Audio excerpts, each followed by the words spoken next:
Caring for the whole patient means paying attention to the entire constellation of needs that the person with cancer has. Obviously, the first concern for the person with cancer is to diagnose the disease and to try and treat it as effectively as possible. But people with cancer have concerns about their families, they have concerns about money, they have concerns about their job, their children, and we really can't accomplish the treatment successfully unless we pay attention to this whole range of needs.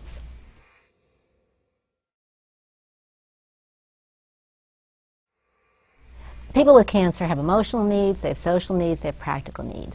The emotional need, I think, is pretty clear to all of us. You can't be told you have cancer without experiencing some kind of emotional crisis. Sometimes the second sentence that the doctor says, that you will do fine with this, can diminish some of that emotional impact. But no one is told they have cancer without saying, oh my God, what's going on? How could this happen to me? It's a universal response. And often that emotional response goes on for a period of time. They feel helpless, they feel overwhelmed, they feel what people describe as unpleasantly unique, like, why am I feeling this way? Nobody else feels this way. There must be something with how I'm managing all this. So people can benefit enormously from some counseling, from some reassurance that their responses are predictable, from some support to talk about how they're feeling, and from some very specific tips on kind of how to manage those emotions.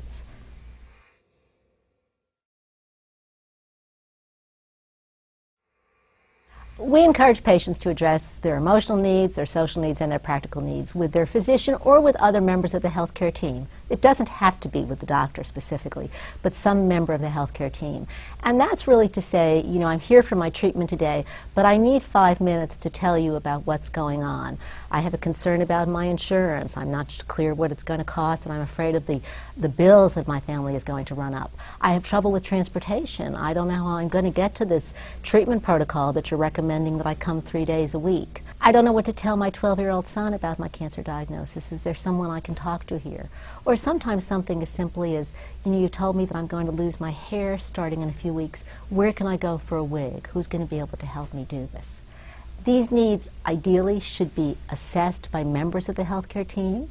We're familiar with these needs. They're quite common among many cancer patients, and ideally there would be an assessment. But if there's not, we encourage the person who has cancer, the person who cares about them, to identify them and to ask where they can get help in dealing with them.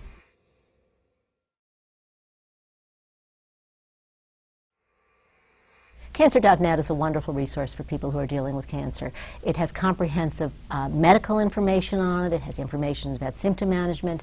And very significantly, it has wonderful resource information about managing the emotional, the social, and the practical needs of dealing with cancer.